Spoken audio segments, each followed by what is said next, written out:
Bueno, entonces vamos a continuar, ¿no? No se olviden poner su nombre por última vez en el chat grupal.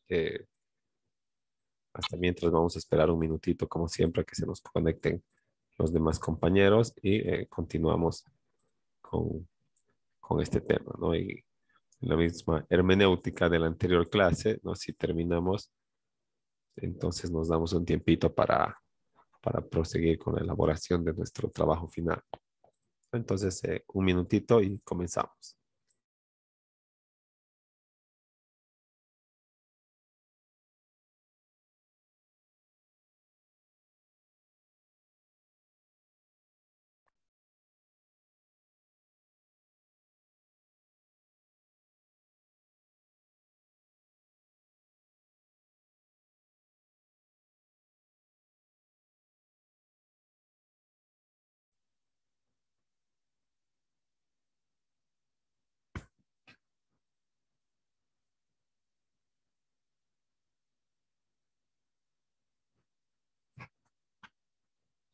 Bueno, entonces estábamos en todo caso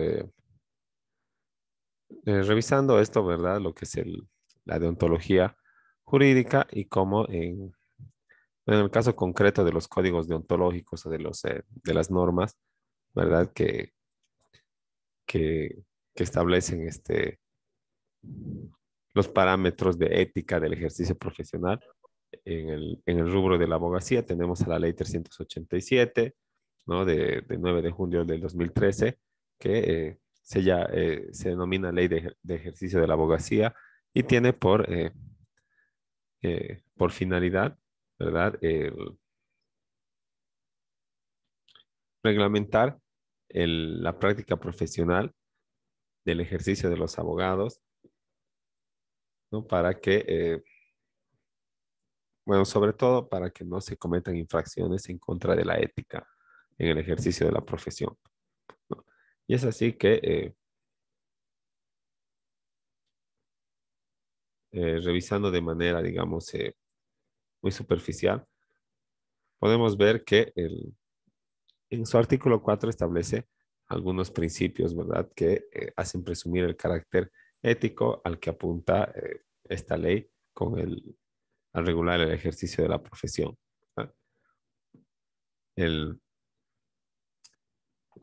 Tiene que tener independencia el ejercicio de la abogacía, influenciado por el derecho y la justicia. Además, tiene que ser idóneo, ¿verdad? O sea, que tiene que tener capacidad para desempeñar sus funciones, eh, tiene que tener fidelidad, ¿verdad? Para no defraudar a su cliente, no divulgar sus secretos, tiene que tener lealtad, ¿verdad? Para no,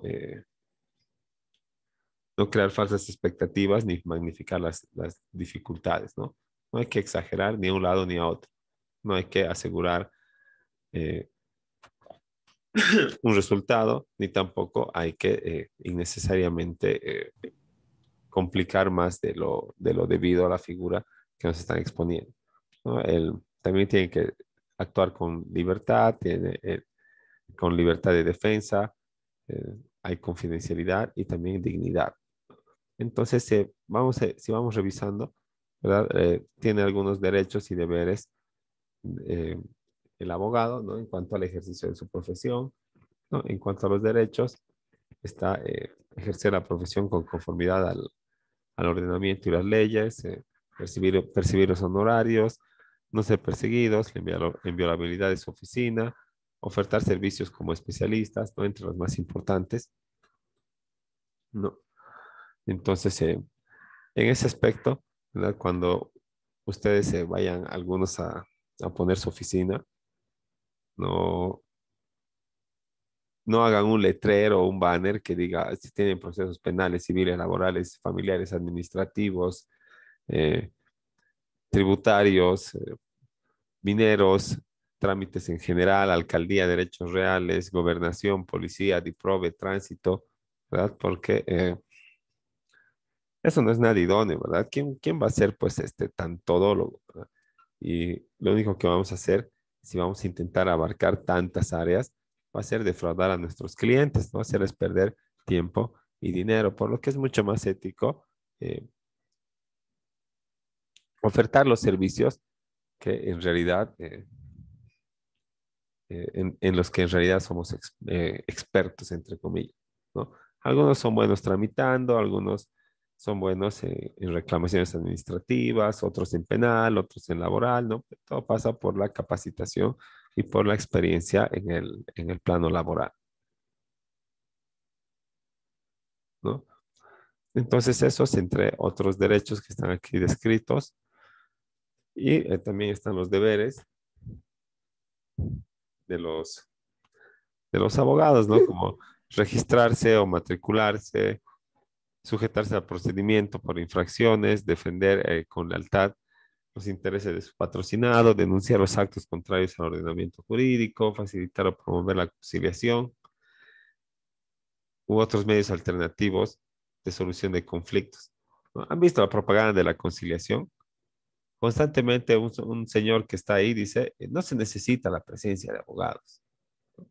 Entonces quiere, por ley tienes que promover que no te tomen en cuenta, ¿verdad? Que tus clientes ya no sean tus clientes, ¿no? Y esto de la conciliación desde un punto de vista, digamos, muy personal, en los derechos patrimoniales, o sea, en los de deuda, que sí se pueden arreglar mediante este medio alternativo, lo único que hace la conciliación es fomentar al deudor irresponsable y además un moroso, ¿no? Porque tú vas a, tú le prestas a una persona 10,000 para que en un cierto tiempo te devuelva 13,000 con los intereses dentro de los parámetros de la ley y todo. Se cumple ese plazo, no te da ni un peso por tu capital, ni menos por tu interés. Entonces, como medida previa, le vas a llamar a conciliación, ¿no? Primero vas a ir a su casa, va a cambiar su número, te va a mandar a pasear, o te va a decir, sí, voy a ir el viernes, voy el viernes, voy el viernes, ¿no? Y luego vas a ir al juzgado y le vas a llamar a conciliación previa, ¿no? Y va a ir al conciliador y como medio que va a tener la sartén por el mango, ¿verdad? Va a decir, señor juez, pues si no concilias no pasa nada, ¿verdad? Sí, es verdad que me he prestado ese monto de dinero, pero han pasado situaciones de hecho fuera de mi control que eh, me han reducido mi liquidez y al presente no puedo cancelar esas obligaciones, ¿no? Ya sé que le debo 10,000 más, le debo 13,000 contados los intereses, pero ahorita tengo 8, ¿no? Y eh, si no aceptas, entonces si le vas a llevar a juicio, depende de vos, ¿verdad? Pero como ya las llamado a conciliación, entre que salgan de ahí y, y le notifiques con la demanda, ¿verdad? Del proceso judicial, tal vez ya no haya bienes, ¿no? Entonces, esta, eh, esta conciliación, y como no se necesita la presencia de abogados, ¿verdad? En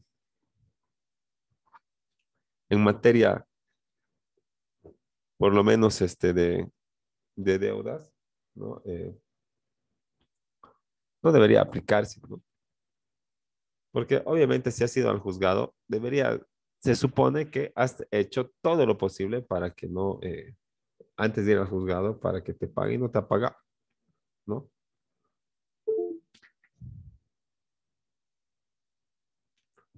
Luego, otro deber es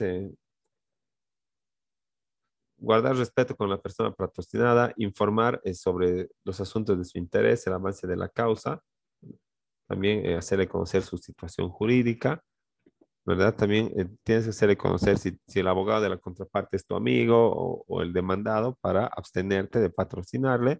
Y además, muy importante guardar el secreto profesional, entre otras tantas cosas que está ahí en el artículo 9, ¿no?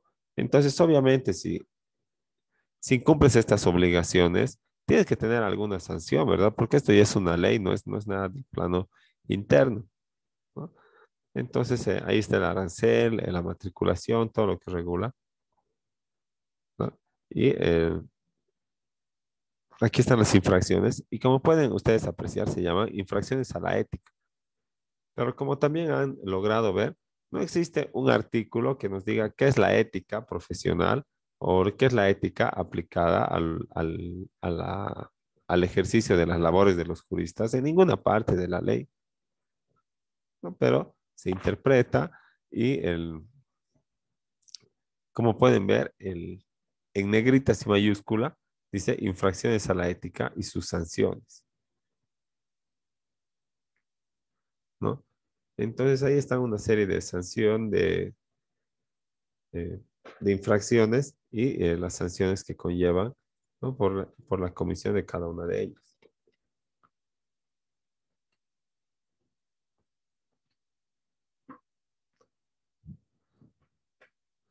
Ahora, como al principio estábamos viendo la ética, ¿verdad? Y también hemos visto un poco la deontología, vamos a pasar a distinguir o a exponer las notas distintivas de cada una de ellas, ¿no?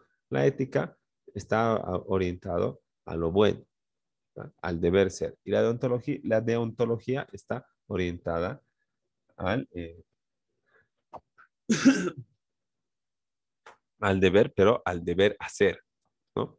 La ética no tiene normativa, ¿verdad? Es del fuero interno y de la moral. Mientras la deontología profesional sí tiene normas, sí tiene códigos, se llaman normas deontológicas y están expresadas en los códigos y leyes, resoluciones de ética para el ejercicio de la profesión en cada rubro, ¿no? El, la ética, el- bueno, al ser del foro interno, no es exigible, ¿verdad? Pero la deontología, ¿verdad? Al, al estar relacionada con el deber hacer, o sea, con los actos exteriorizados que tienen que ver con el ejercicio de mi profesión, sí es exigible a los profesionales en el ejercicio de la profesión, ¿no? Pero si no cumples con con este marco deontológico, la crítica va a rebasar este plano laboral o profesional, ¿verdad? Y va a empezar a rayar en el plano personal, ¿no? La ética propone motivaciones. Como es bueno y apuntas a lo bueno, quieres hacer lo bueno, ¿verdad? Pero la deontología profesional no propone, sino que exige actuaciones, ¿verdad? Hemos visto los deberes de los abogados ahí en la ley, eh, en la ley del ejercicio de la abogacía, la 387, ¿no? Entonces, podemos decir que sí exige eh, actuaciones, ¿no? O en su caso, omisiones o inhibirse de algo. Ahora, la conciencia en la ética, la conciencia predominante es individual, ¿no? Pero en la deontología, ¿verdad? No olvidemos que las normas deontológicas y todo eso, todo su fundamento tiene que ser aprobado por un colectivo. Y este colectivo es el propio de cada rubro, en este caso de los profesionales en derecho. Ahora,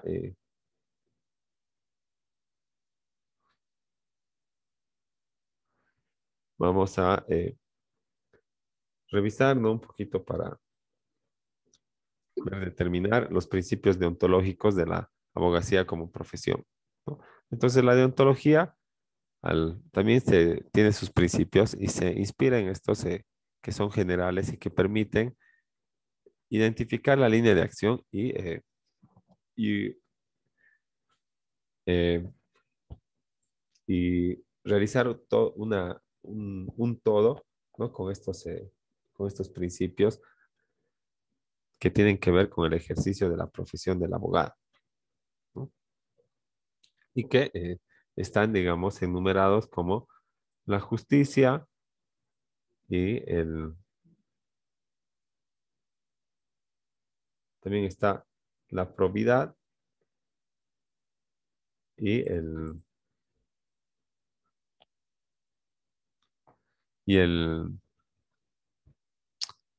la justicia la probidad y la lealtad siempre presentes, ¿verdad? No importa eh, qué clase de caso estemos llevando. Y es a eso, a esta reflexión, a lo que Couture nos quiere conducir con este párrafo, con este enunciado que aquí se transcribe, ¿verdad? Que es un análisis de este filósofo de, de la práctica de la abogacía y de los procesos que llegan a cargo de uno y cómo debe actuar, ¿verdad? Y señala que de cada 100 asuntos que se presentan a un abogado, 50 ni son judiciales, ¿verdad? Son consejos, orientaciones, ideas acerca de negocios, asuntos de familia, ¿no? Y en ese caso hay que echar mano de los valores, ¿verdad? Y de lo que es bueno, ¿verdad? Para sobreponerse al, al, al derecho, ¿no? O al sabedor del derecho, como dice. Ahora, de los otros 50 casos que restan, ¿verdad? Como los otros eran solamente consejitos, eh, de estos otros 50, el, dice que 30 son simples tramitaciones, ¿verdad? Algún trámite en alguna institución, algunos procesos voluntarios que no revisten litigio ni nada de aquello, ¿no? Ahora,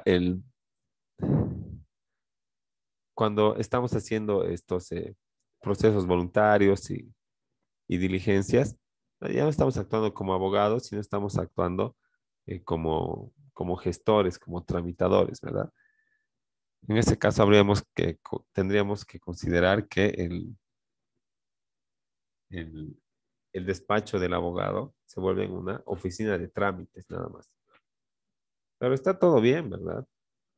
Porque si eres bueno en ello, ¿verdad? Que es derecho administrativo, son los trámites, y te dedicas a eso, te especializas y entonces vas a tener afluencia de clientes y vas a poder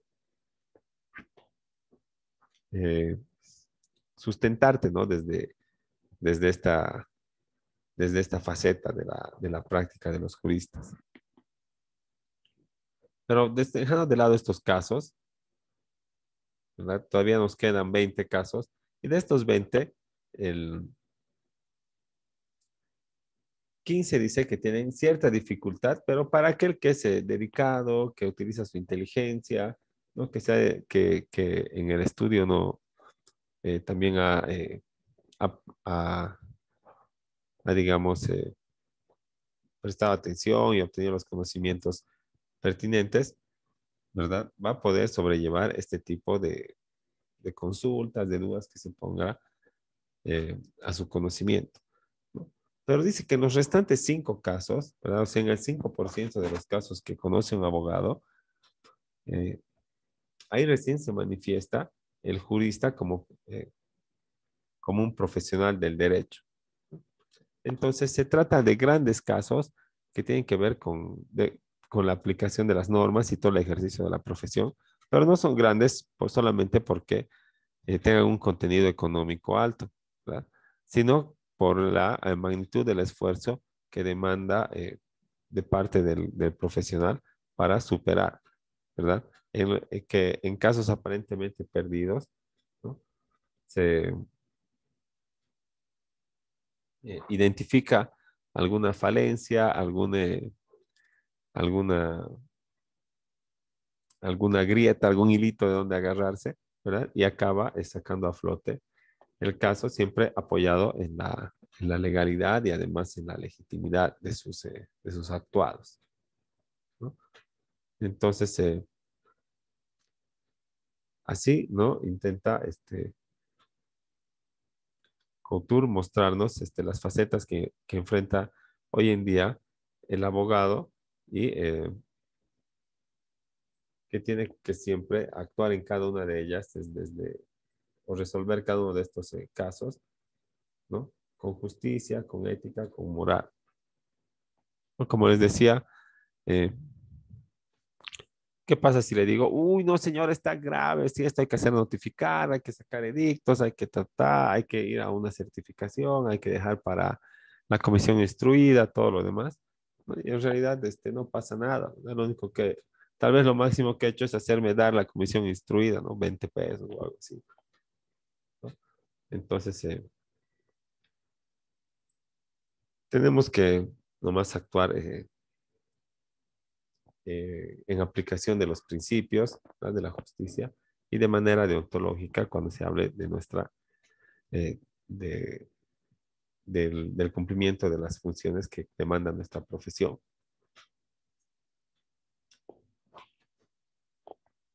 Ahora,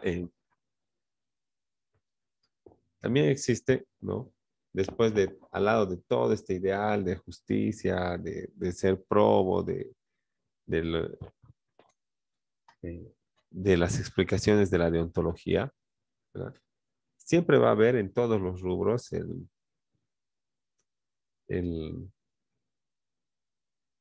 digamos, lo contrario, ¿verdad? O la antítesis, que el, se traduce en conductas o prácticas que son contrarias a la justicia, afectan el derecho del patrocinado, ¿verdad? Son indecorosas, son desleales, pero eh, son prácticas a las que, entre comillas, para favorecer a su cliente, el abogado recurre, ¿no? Pero no debería recurrir. Nada justifica realizar estas prácticas que no tienen lugar de ser, ¿no? Que son solamente aberraciones jurídicas, ¿no? Y y decimos, ah, es por favorecer a mi cliente, ¿verdad? He alterado eh, o he hecho uso alternativo de un derecho, ¿no? También otra actitud sería el fraude del fin perseguido por la ley, ¿no? Entonces quiero defraudar a la norma. Quiero, eh, por ejemplo, hacer que mi cliente no pague lo que tenga que pagar. ¿Cómo puedo defraudar a la ley? ¿No? En un ejemplo, si me están oponiendo un proceso, ¿verdad? Yo te debo plata, ¿no? Entonces, como te debo harta plata, ¿verdad? Me quieres rematar mi casa, ¿no? Entonces, ¿qué hago? Le digo, le recomiendo, ¿sabes qué? Eh, Divorciate así en los papeles de tu esposa, ¿verdad? O agarra a alguien de confianza, tu cuñado o alguien, y si es de tu esposa, haz un documento de asistencia familiar con fecha de hace 5 o 10 años y que no has pagado ni un peso, ¿no? Y mete eso al proceso, que tu esposa lo meta, ¿no? Y paralelamente que haga la demanda para formalizar el divorcio, la asistencia familiar, que diga que nunca has pagado y que hace 10 años desde la fecha del documento que ya no viven juntos, ¿no? Pero van a seguir viviendo juntos. Va a entrar al proceso esa deuda y no importa que tenga fecha anterior el otro, como tiene que ver con fin social, no ve con asistencia familiar, que es para los menores, pero van a pagar primero eso. ¿Y qué va a pasar? Libre de deuda, ya, ¿no? Entonces, eso también es, digamos, algo, eh, una práctica contraria a la ética, ¿no? A la deontología, a la justicia, ¿no? También otra es la multiplicación injustificada de incidentes. No, no puedo prolongar o enervar el proceso con puros incidentes, ¿no? Solamente con el pretexto de favorecer al cliente, ¿no? Porque es un pretexto, porque el cliente nosotros sabemos lo que va a pasar, ¿verdad? Y el cliente nos dice, no quiero alargar. ¿Qué voy a hacer? Ya, pues voy a alargar. No solo porque me dice mi cliente me va a pagar. Ahora, pero si yo no lo hago, se va a llevar su folder, sus documentos y va a encontrar a alguien que sí lo haga. ¿no?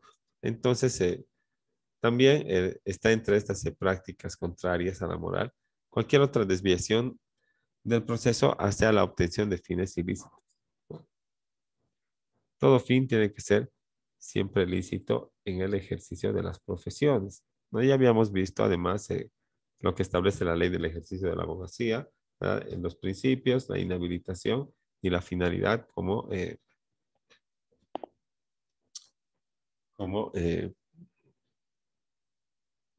el marco normativo, ¿verdad? El, para establecer los principios deontológicos y conducir la práctica o la conducta de los abogados en el ejercicio de su profesión. Y por ende vamos a terminar en una probidad profesional. O sea, como hay normas que nos van a castigar por no ser éticos, ¿verdad? Hay faltas de éticas. ¿Qué vamos a hacer? Vamos a hacer probos. ¿Qué es probo? Ejercer tu profesión con honradez, ¿verdad? Dentro de los marcos de estas normas deontológicas, ¿no? Si tú eres probo, pues vas a cumplir con los plazos, no le vas a cobrar de más a la señora, vas a asistir puntual a las audiencias, ¿no? Le vas a comunicar a la parte de manera sincera su situación jurídica, ¿no? No vas a exagerar innecesariamente, ¿no? No vas a asegurar un resultado, ni tampoco vas a exagerar una situación de manera innecesaria solamente para que te beneficies, ¿no? De alguna manera económicamente o reputacionalmente también. Ahora, este concepto de probidad, de honradez, de honestidad en la profesión, no, no podemos negar que se transporta siempre a la vida privada del abogado. Y como les había dicho, no podemos eh, tolerar o observar a una persona, un profesional o quien sea, que se esté comportando de manera deshonesta, desleal o no proba, ¿no? Que no se esté comportando con probidad en el día a día, ¿no? El, entonces, mucho menos vamos a, a soportar, digamos, de que esta persona nos asesore, ¿verdad? Si es un flojo, si es un mañudo, si es un corrupto, ¿no? En el ámbito público o privado, lo propio va a ser en el ejercicio de su profesión. Y si demuestra en el ejercicio de su profesión algunas chicanerías o como le dicen vulgarmente, no sé, eh, algunas ayuditas, algunos actos, ¿verdad? Que no son nada éticos. Siempre van a decir eso la gente, ¿verdad? No, este profesional no es honesto, ¿no? Anda cobrando, dice que paga a los jueces y bueno, andan hablando y ¿qué crees que van a pensar que no eres así en la vida, fuera del juzgado? No, ¿verdad? Todos piensan o consideramos que uno actúa en relación siempre a sus valores en todos los ámbitos de la vida. Así que no es el profesional la excepción. Y en conclusión, si un profesional actúa de manera no ética, ¿verdad? O antiética en el desarrollo de su profesión, ¿verdad? No va a actuar de acuerdo a las normas deontológicas, se va a suponer que en la vida privada hace lo propio y se va a ir ampliando este concepto de probidad de la vida profesional hacia la vida privada, ¿no? Y hoy más que nada están siempre bajo la lupa el cumplimiento de las normas éticas, de las normas deontológicas de todas las personas y de todos los rubros, ¿verdad? Gracias a las tecnologías de información. Entonces, tenemos que cuidar siempre nuestro actuar como profesionales, ¿no? Y prestar, en síntesis, una eh, atención de calidad y de calidez, ¿no? Calidez, que tiene que ver con valores internos, y calidad con recursos y profesionalismo y actualización constante. Entonces vamos a quedar ahí en estos últimos 10 minutitos que nos quedan. Podemos estar desarrollando el trabajo final, ¿no? O continuar en todo caso con lo que está, con con el desarrollo del trabajo, o los que no han iniciado, ¿no? Es bueno que inicien porque ya vamos a tener el examen final y tienen hasta esa fecha para presentar, ¿no? Y nada, ¿no? Quedamos ahí y en estos 5 minutos que nos restan de clase, porque ya se va a terminar también el tiempo, entonces podemos estar revisando lo que es el trabajo final y nos estaríamos viendo en el examen final nada más. Y entonces quedo atento a sus comentarios, consultas y todo hasta que se termine el tiempo de la sesión.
Bueno, en cualquier segundo se nos termina la sesión. En todo caso, nos comunicamos por WhatsApp y nos vemos el día del examen y espero sus trabajos finales.